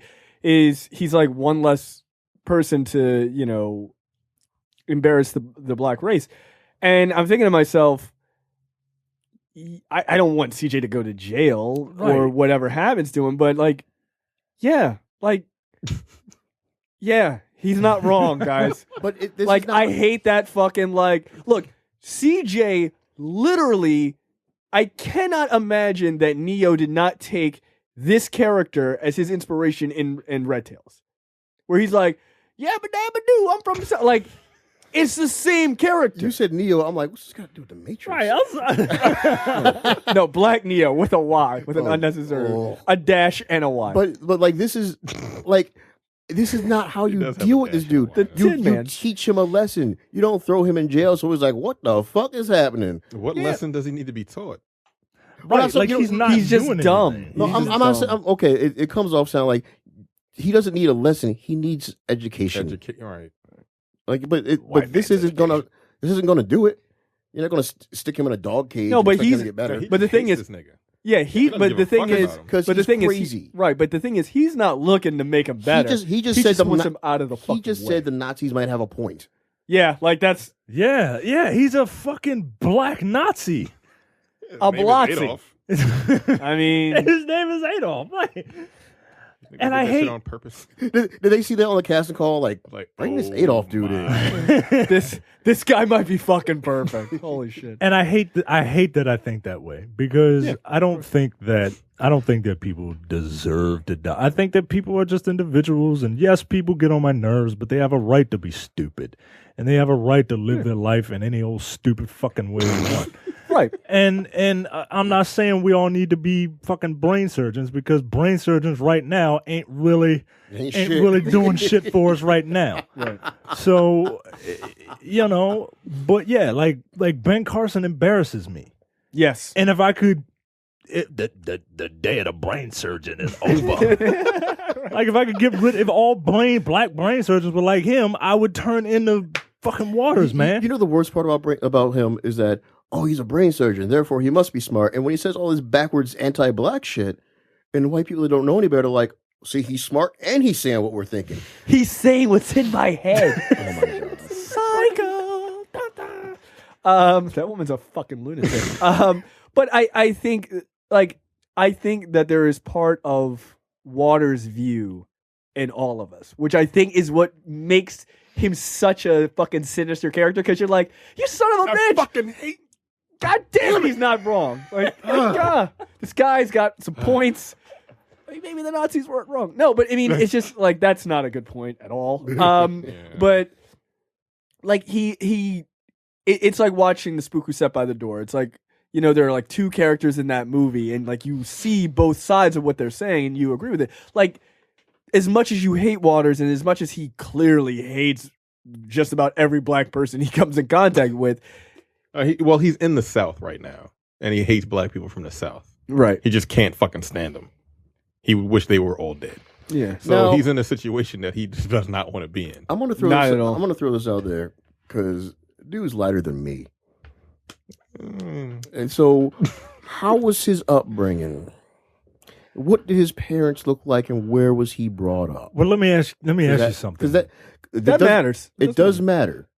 My family's black as shit. So, like figuratively, as in like skin tone, not skin tone. Like, No, my whole family's like, no. Why you fucking lying? No. Y'all just missed Terrence do the lion face, and it was the best thing ever. That's fucking perfect. No, not like skin tone. My family's all light skin. Right. Culturally, my family's black. Right. So that's how I was brought up, and then I also went to school in Vermont. So, Jesus Christ. The least black place you could probably be. Yeah. So it was. I've got some cultural experience, but it matters if he has a light skinned parent and a white parent, and maybe the light skinned parent passed and he was brought up somewhere. Maybe his father was black, his mother was white. In real life, Adolf Caesar's. I believe his father was black, his mother was Dominican, so black. But I mean, black who can speak Spanish. But in reference to this story, how he was brought up and where he was brought up can make a big difference in all this nonsense he's speaking. Oh, 100%. And the last clip I have, we'll play a little bit later, is the reasoning for his hyper militant viewpoint, and I think we'll get into more of it when we get there. Right. Waters finally freely admits to CJ that he was set up, as you heard, and that Waters had done it at least 5 times before to others like him, saying the black race can't afford you no more, and the day of the Geechee is gone, and you're going with it. Hold on a second, fuck because that fucking foghorn leghorn looking Steve Harvey fake ass mustache having motherfucker. I feel like maybe you identify with Waters maybe a little bit more than the rest of us do. Wow. Yeah, what the hell was that about? Flashback? Just a little ad-lib. Yeah. Oh, okay. Why is that typed down? Why did you write that for you to say later? Preparing for the night of the Geechee. So he says that in that scene, I'm glad you said it, in your racist tirade, the black race can't afford you anymore. And that stood out to me. Like, for black people to progress, is that true to a degree, you think? This sort of like, yes, bossa kind of way? I don't feel like it's a fucking touchy answer. I have an answer. I have a solid answer. Go ahead. It don't matter for this dude, but it matters for people that are in prominence, people that are in a position of power, people that are public entities, actors, celebrities, politicians. It matters a big deal. The black race cannot afford Ben Carson. I would agree with that. Well, that's a good point. Right, but at the same time, you mentioned actors and stuff like that. Those new black niggas, they feel like the black race can't afford the everyman. Like the everyman who might not be look, I did it. Why can't you do it? We can't afford you because you don't have what it takes to do it. They're a fucking super minority that doesn't realize it because they get treated like the majority now. Yeah. And the funny thing about that, when they say we're the new black, they're still entertaining. They're still entertainers. They're still entertaining. You're white doing people. the one thing. You're that has CJ. You're a fucking football player. You make music. You fucking act. You're just entertaining. You ain't lying. I know. So that's what I'm saying. Like, if you say that shit, get the fuck out of my goddamn face. Right. Because you're still entertaining for the white man. Yep. If you want to do it like that, okay. Fuck you, Pharrell. I mean, Sorry. in particular. but that's a great point, right? It's it's the Dave Chappelle joke. Like you better get the playing an instrument, dancing, singing, or playing a sport, entertain these white folks. Like those are the ways that we have made it. What was it in Coffee that we did? And I watched that after I watched that fucking other movie we were going to do. But I need some eye candy. Yeah, we canceled another episode. Oh boy, you don't even want to know. So the Foxy Brown is what I was watching. Oh, that's what you want. Like, yeah, we canceled Foxy Brown. No, the fuck we didn't. Hell no. I'll do that episode again if you want to. I just finished watching it like 2 hours ago. But I mean, in that movie, he says her like brother said the same shit. Yeah, like I'm not an entertainer. I can't be a politician. I'm too ugly to be a politician, which he's right. Antonio Vargas is an ugly person. And I can't throw a football. But What the fuck am I supposed to do with all this ambition? Sell drugs. I don't know. What the rest of them do. But I mean, the notion of like you said, people like Pharrell and the new black folks and Ravens, Simone, or they all believe this whole like we can't afford the everyman thing. But can the everyman afford the Geechees of the world? Can the everyman? Because he arguably isn't the everyman, right? He's not even to the level of like the average. I mean, clearly they're making him out to be not to the level of the average intelligence of like the vast majority of the black people in this movie. Yeah, but if you are on the same playing field, like CJ is the everyman to me. So is every single one of those soldiers. And I think they can come up. I think that when you're on the same playing field, you can do whatever you want. Right. The So problem, you feel like CJ is on the same playing field as like Denzel Washington's character? Yes. Okay. And you know what? He especially is these days. I want to take back a bunch of what I just said because everyone's a fucking celebrity because everyone can put shit online now. Everyone can put all their YouTube videos and say whatever the hell they want, be it nonsense or smart shit. Everyone has a voice these days. That's so true. I'm going to walk back a bit of what I said. In that, CJ is an entertaining son of a bitch when he's singing. Yeah, like when he's got talent, he could have a record deal. Just and don't. He may have made it. Look, just don't let him talk. He was a singer. Hey, you know what? And he died. You know what? The RZA's got some talent. He just needs to stop rapping. He just can't fucking. He can't say 3-syllable words. He can't say digital, and his name is Bobby Digital. But he makes hot beats. Yeah, he makes hot beats, dude. By the way, I couldn't remember who CJ looked like to me or reminds me of, but he reminds me of Sam Cooke. Like he just does. He kind of does. But I think Sam Cooke could speak. But yeah, I mean, I think there's something to be said about like the whole idea of can black people afford to like hold on to the, like arguably people of the past. I mean, I don't personally think that we should just throw them in the waste bin of history. I think that's ridiculous. But I think have a conversation with them. Right, but I mean, okay, so it's 2015. You said everybody has their own ability to have their own voice online and stuff like that. That's arguably true for 95% of people, right? Like, not everybody has access to the internet, let's say. But for the vast majority of people, they do. But there's still niggas online, right? Can we afford to have these people with all the shit that black people go through? Can we afford to have people who don't fit into what we feel like black people should be? Yeah, because who the fuck are you? Right. I think that's the right answer, right? Who are you to which is the crux of the entire movie, by the way. Right. Which is who are you to say who deserves to be black? We're black on black cinema. That's who we are. That's true. Shit. We are the authority. We are the gatekeepers of blackness, right? That is not true. But yeah, I mean, I think you're right. Like, who the fuck are you to say that, right? Yeah. And that becomes the crux of the story. That's why you need to have an equal conversation, right? And start really sharing these ideas and really some good actual back and forth, not just yelling at people and telling them what to do and locking them up in cages so they kill themselves. Right.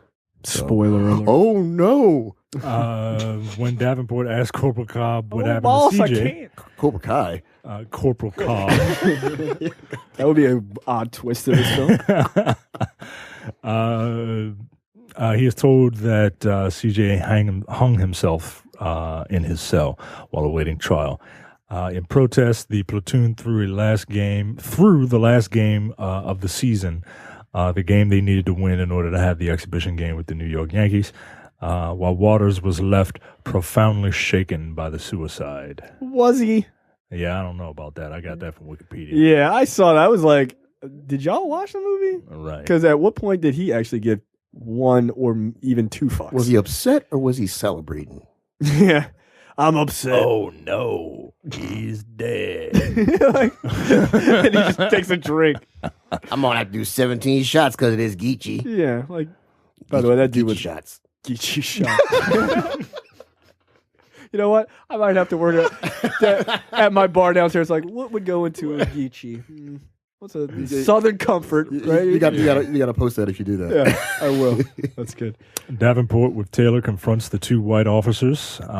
When questioned, both officers admit to physical assault when confronted by Waters on a drunken tirade, but they deny killing him, revealing that they had not been issued .45 ammunition for the exercise as it was in short supply and it was reserved for MPs and soldiers on special duty. Apparently, all that they needed was the word of J.J. Watt and this other dude. And that's all Davenport Holy needed. shit, he does look like J.J. Watt. That's fucking hilarious. Though Taylor is convinced that Wilcox and Bird are lying and is eager to arrest them. Doesn't he look like fucking J.J. Watt? He does. He fucking does. Holy shit. Davenport releases the two men, the two white guys. While a search has begun for Privates Peterson and Smalls, who have both gone AWOL, Davenport questions Wilkie once more, and the demoted private is forced to admit that he planted the gun under CJ's bunk on Waters' orders. Though he hid it from everyone, Waters divulged in private to Wilkie his intense hatred of CJ and others like him, whom Waters felt were an unwelcome weight on the black race. Yes, he would. You know the damage one ignorant Negro can do. Yeah. You were in France in the First War. I mean, We'd won decorations. But the white boys had told all them French gals that we had tails. Then they found this ignorant colored soldier. Paid him to tie a tail to his ass and run around half naked making monkey sounds. They put him on a big round table in the Cafe Napoleon.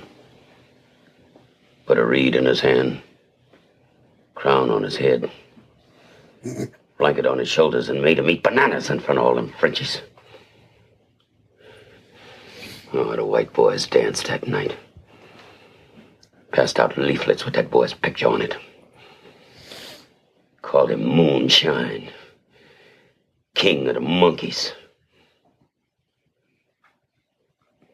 And when we slit his throat, you know that fool asked us what he had done wrong.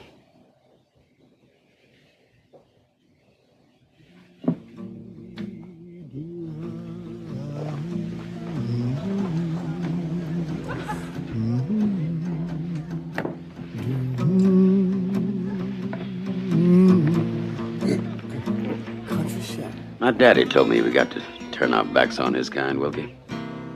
Close our ranks to the chitlins, collard greens, cornbread style. We are men, soldiers. And I don't intend for our race to be cheated out of its place of honor and respect in this war because of fools like CJ. You watch everything he does. Everything.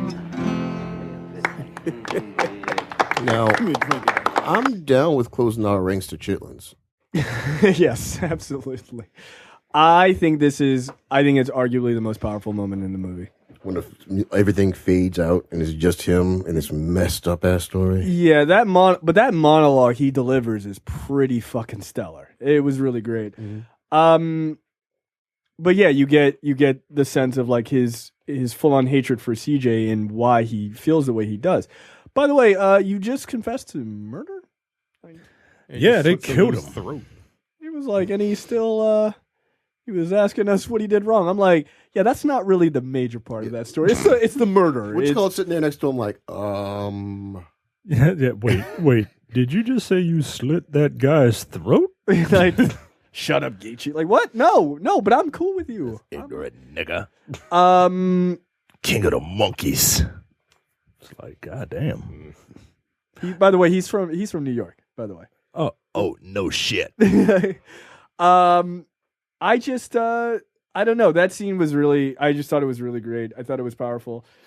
If I was a black person back then and I was in France and I saw another black person do that, maybe I would have slit his throat through too. Sorry. I would have been like, I'd be highly upset. Come on, nigga, what are you doing? I mean, don't kill him, but nigga, what are you doing? We can't afford you. Wow. Sorry. Seriously, I'm okay with them beating his ass. Again, we can't afford them. Somebody's got to go. We're gonna make our race pure, one fucking nigger at a time. One Geechee at a time. Yeah. Gonna kill all the Geechees in order to make our race pure. There'll be 7 of us left because it's 1940. And that's just how black people talk back then. We have made a terrible calculation. Look, I want black people to do well, man. Of course. But I realize that people are individuals, and some people just don't want to do well. Some people are just okay with living on Preston Street all of their life. And I don't. That was very fucking specific. Who the fuck lives on Preston Street? I got family on Preston Street, guys. Oh my At first, I thought you were going to say my street. I'm like, fuck you, dude. Some people are okay just being in one place for the rest of their lives. And while that is while that is okay for them, right. I do not want that mentality to be the norm. And I don't think it will, obviously, but some days, man, I'm just like, what are people doing? Yeah, I mean, I guess the question is, should everybody have, like, white people don't have this notion about them. This is just my speculation, obviously, but like they don't have the sort of feeling like we all have to be out there and super successful. Now that's because they're seen as individuals, right? So like a white person not doing shit with their lives does not affect another white person in the eyes of anyone else. But is it a burden that we have to feel that way for every black person to be successful? It's bullshit.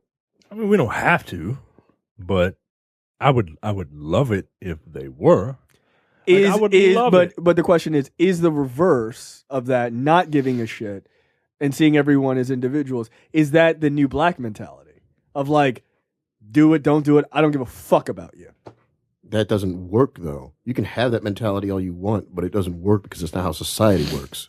Right. I don't think. That's why all those people. I can't. That's why everybody says like I know you get it. Right. But I'm saying like when people say I don't see color, it's not good. You need to see the color. You need to respect people's. You need to respect different cultures instead of pretending those cultures don't exist. Because people that say I don't see color are basically saying I only see my color. Yes. And more importantly, not only do I only see my color, I only see the world from my perspective. So your perspective doesn't matter. Your perspective should be white or black or whatever it is that person is. Normally it's white. And that's why I would like that it's not realistic to say this is my mindset when the world doesn't work like that. Right, but is either one of them, I would argue that neither mindset works. Like, like being hyper concerned that everyone should make it. Because that's not realistic. Not everyone's going to make it. That's just silly. Right. But I think as black people, we want to see all black people make it. Yeah, but it's just not going to happen. This is where you just got to know when to fight your battles.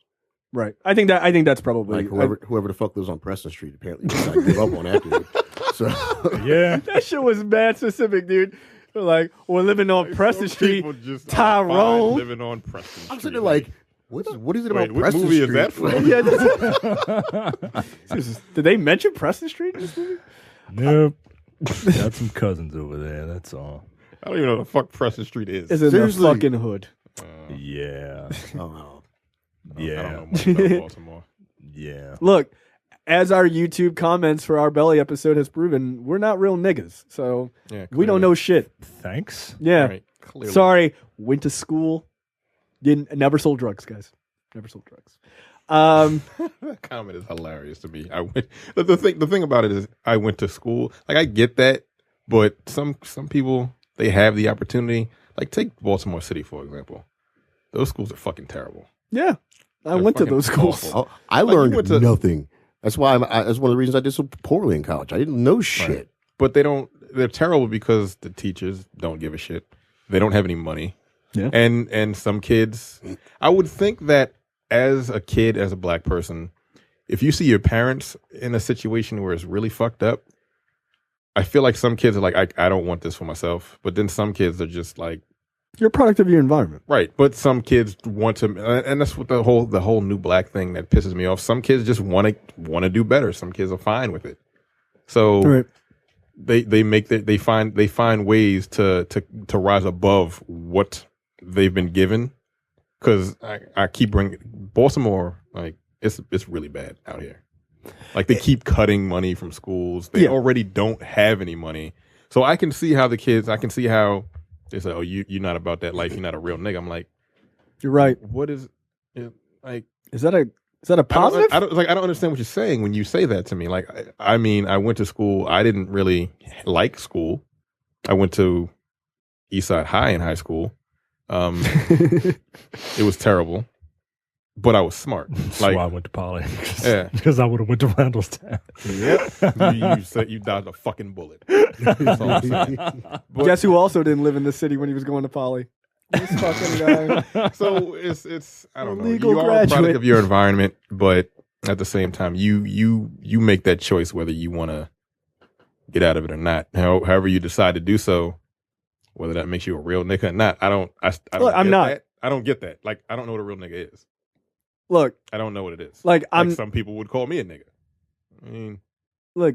The fact of the matter is, by the definition of me not understanding what it's like to live in a world like Belly, I'm not a nigga. Sorry, I'm not. Like, I'm just not. And look, literally the least offended person by your comments on YouTube. Keep sending them in. I think they're hilarious. This guy doesn't know what it's like living on the streets. Yeah, you're right. I don't. live on a fucking street. I didn't. Get the fuck out of my face. I didn't. But I do know people who did. Yeah. The only time Also, that movie is fucking garbage. The only time I've had, I've had real nigga thrown at me twice. Once was when I took a cab home. And dude's like, you got a rain charge. I'm like, there's no such damn thing as a rain charge. Here's your money. You motherfucker, you ain't really black. And I'm like, a what fuck charge? You. A rain charge? Because it was raining? They do this shit. How many cabs have you taken out of the city around here? I have a car. 0. I don't. They think black people are stupid. I've heard rain charge. I've heard like sun charge. They make up shit. A cab, not a hack. A cab. Cab. I ain't know that. So they say you owe what's on the meter plus this. It's made up bullshit because they think black people don't tip. Sorry guys. I would just take an Uber. So they make up this shit. Shut up. First of all, that shit didn't exist. So they make up this shit. They make up this shit to try and cover for black people ain't gonna tip them. Do I tip? Yes. I worked 12 years for tips, but I wasn't gonna tip this dude after he tried to rip me off the money. Oh. Tip a cab driver? I'm not tipping a fucking cab Like, does driver. he get out Wait. and take my bag? Does he open Wait, the door no. for me? Hold on. You guys don't tip in a cab? No. You pay the exact price on the meter and you never tip? They're lucky I'm in their cab. Are you serious? Yes. Sorry, I don't tip. I've taken a cab That's why there's rain twice charges. in my life. You're the reason there's a rain charge. Yes. What the fuck? You're supposed to tip. Are you? Yes. What? Like that Not meter? tip your cat, you cheap nigga. Are you serious? Do you tip your bus driver? No. What the fuck then? I don't take the bus. Again, I'm not a nigga. I used to take the bus, nigga. See? In fact, you didn't know what it was. Apparently, that's what a nigga is. Someone who takes public transportation. No, Wait, really? You don't tip? Yeah. Why? The fucking meter's running. Right. Look, I agree. You I took me agree. from It point sucks. A to point B. You didn't give me good service. You just drove me to a fucking. Good service is not dicking around with that cab and actually getting you to where you need to be within a reasonable amount of time. Oh, if you take some backwater place that I know that's not. You ain't getting no motherfucking tip. That's a different story. Next time you're in a cab, if you're sitting next to somebody, don't talk to that person. Pay attention to what they're doing. They will slow down at red lights before they turn red and sit at that light and let that meter keep running. You need to pay attention to what your cab driver's doing. Then you fucking tip them when they don't fuck with you. Oh, no. Here's what you do. Don't tip them. No. Well, okay. Thank you. No. Here's what you do. When you get a cab, use the online service where you pay on your phone. You just pay that shit ahead of time. You're like I'm going from point A to point B. Have that shit. Seriously, you're talking about this shit that came out a couple years ago. Like, what are you doing? Again, guys. Cab in 10 years. Again, guys. Just take an Uber. I'm talking like 10 years. I'm talking like 10 years ago when I used to spend all my time in bars and needed to get my drunk ass home. Again, guys. Uber. How do you not tip on a cab? What the fuck kind of nigga shit is that? Are you serious? Do you not? I was gonna ask you tip at a bar. You don't go to a bar. Do you tip when like a bartender? Occasionally. Why? Occasionally. I tip a server. I tip a server well. Yeah, because you don't want to spit in your food. Damn right. But you already got your food, so what does it matter? Oh, it depends on the service. I tip a server well. I tip. That's it. At restaurants. Why do you tip a server? Man, I don't go to bars that often. Because my dad was like, oh yeah, make sure you tip them. But why? And I tip a barber for good service. And a cab driver can't get you somewhere without fucking around? I don't know. I've taken 2 cabs. I've taken like single digits as far as cabs in my life. So that's really funny. I've taken a lot what of the cabs. fuck? I've taken a lot of cabs. Like no, unless it's like fucking tip a cab driver. Dale Earnhardt. Next time you get fucking flying, if you ever get in a cab downtown, than I do, and they make up maybe. some random ass charge that don't sound real, is not real. Oh, I had that happen. I'm paying what's on that fucking meter. No, I had might a guy let him keep the 5 if I don't have the change to get it. If he doesn't have the change to give it back, $4.35. If it's like $7 and I give him 10, I'll just tell him to keep the $3. But that's a tip. Well, whatever. But fuck out of my face. I'm not gonna actively try to tip this nigga on purpose. That's 3 sandwiches. From where? McDonald's? Hey. Still 3 sandwiches. Still 3 sandwiches. No, but the funny thing is that happened to my wife and I for New Year's. Like we were coming from downtown. We took a cab in downtown so that it's like crazy. I'm not driving my fucking car and have some retard smash into it. And so Where did y'all go? Just like to a restaurant downtown. Why don't you just take the train? Because fuck all that shit. To a train? What the hell are you talking about? From my house to downtown Baltimore? Oh, right. That's right. You're right. I'm not too far away from like a whatever. Oh, yeah.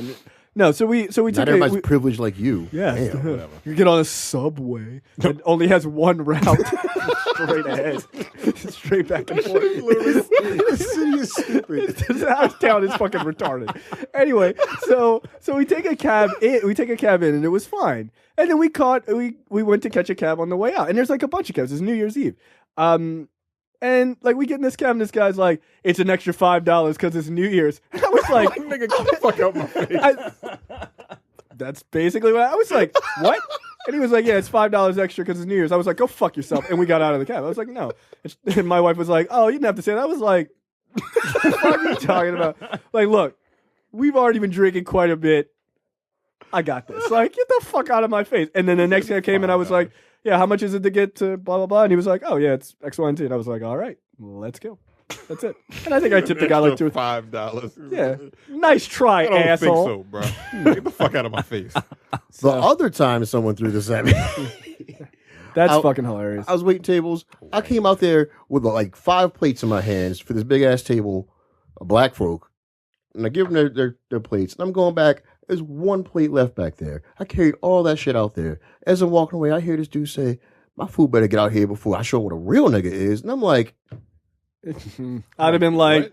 Can't be a server, man. Yeah, I'd have dropped that fucking plate right in his face. I'd have spit Fuck right you, in nigga. that fucking food. The messed up part was it wasn't even my table.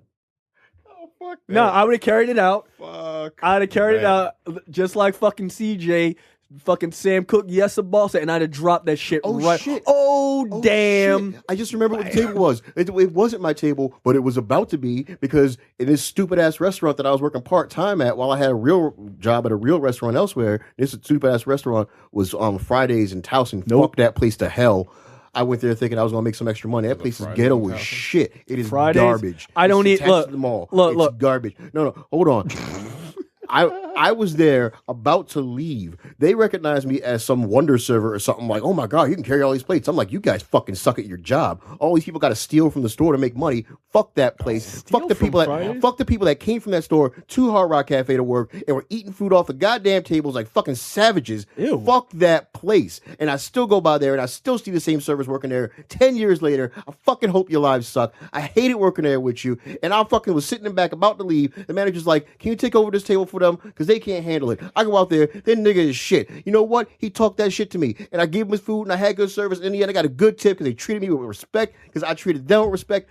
Fuck that place. You fucking suck at your jobs. I hope you still work there. And then Davenport then Mic drop on fucking TGI Fridays. God bless. Incidentally, this will probably be one of the bougiest things I'll ever say. I'm sure I'll top it. Look. You got a high bar to pole vault over. I don't eat at days of the week restaurants. I don't. I mean, I don't eat at Fridays or Ruby Tuesdays, TGI McFunsters. I don't eat at any of those fucking places. They're garbage. I don't eat at any. You know what though? That's a pretty good rule of thumb. Yeah, it's all garbage. Get out of my face. Are we done with this movie? I don't think so. Almost. I like how we took a complete diversion. I don't know what the fuck happened there. God damn. Sometimes it's worth taking a fucking extra route around. Sometimes you got to get that anger off your chest. It's been sitting there for a while. Server story. Yeah, and you still don't give that taxi cab driver a tip. No, you don't. Fuck that shit. Continue. I cannot believe that is so weird. Davenport then asks why Waters didn't go after Peterson since they had the fight. Wilkie tells him that Waters liked Peterson because he fought back and was planning to promote him. Davenport has Wilkie placed under arrest just as an impromptu celebration begun outside after learning that the platoon is being shipped out to join the fight overseas. Realizing that Peterson... I think to quote David Allen Greer, what's Hitler going to do against a bunch of niggas coming for him or something like that? He seemed very happy. Yeah, man. To die in World War II. Seriously. Right. No, Lord. Realizing that Peterson and Smalls were on guard duty the night of Waters' murder and thus had been issued .45 ammunition for their pistols, Davenport interrogates Smalls after he has been found by the MPs, and Smalls confesses that it was Peterson who killed Sergeant Waters as revenge for CJ. When Peterson is captured and brought into the interrogation room, he confesses to the murder, saying, I didn't kill much. Some things needed getting rid of, which kind of sounds like Waters. Dun, dun, dun, dun, dun, dun. The circle of life. Look, at the end of the day, Waters kind of had it coming, dude. Oh yeah, he had it coming. In the beginning, I thought he was going to be one of those tough as nails but soft on his guys kind of guy. Yeah, and then I was just like, oh no, this nigga's despicable. Like, he ultimately has to die. I mean, apparently the black race could not afford him. Apparently not. Yeah. So, look, and because of that, the Captain Davenport actually says to Peters, like, who gave you the right to choose who's a Negro or not? And basically, because of all the stuff that Waters had done, and that, like I said earlier, is the crux of the whole movie, right? Like, we don't get to choose who is black, so we don't eliminate people from blackness because we don't like who they are for whatever reason. Right. As much even as if they don't tip a cab driver, or hate their insane hatred for TGI Fridays, whatever. Right? We accept all black people. Even Raven-Symoné? No, that's what the director said. That's not what I said. Don't get it twisted. Fuck her. You want me to go on a Rob level rant about her? I don't think you do. No, the one I hate right now is that spokesperson for Trump that's going around. Oh, that black... We can't. Who cares? They're just Muslims. Like, I can't deal with that woman. I want to throw her down a fucking flight of stairs. Go ahead.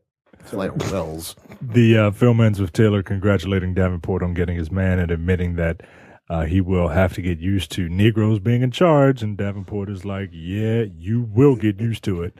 You can bet your ass on that. And then the movie ends as the platoon is marching off to die. Seriously. I mean, that's what happens when you don't have televised war. Yeah, I mean, we lost a lot of dudes. That's why they they're got like, because they D-Day, got like 6 months left. they're like, yeah, we're gonna go fight. Like they're having you fight because they're running out of people. yeah, Yeah, and Operation Get Behind the Darkies didn't happen this time. That's the next time. Yeah, it is interesting, man. It is an interesting film. I really dug it. Yeah, I thought it was really good. Like I said, I'm ready to watch it again. Any last comments? Fuck TJ Friday's Towson.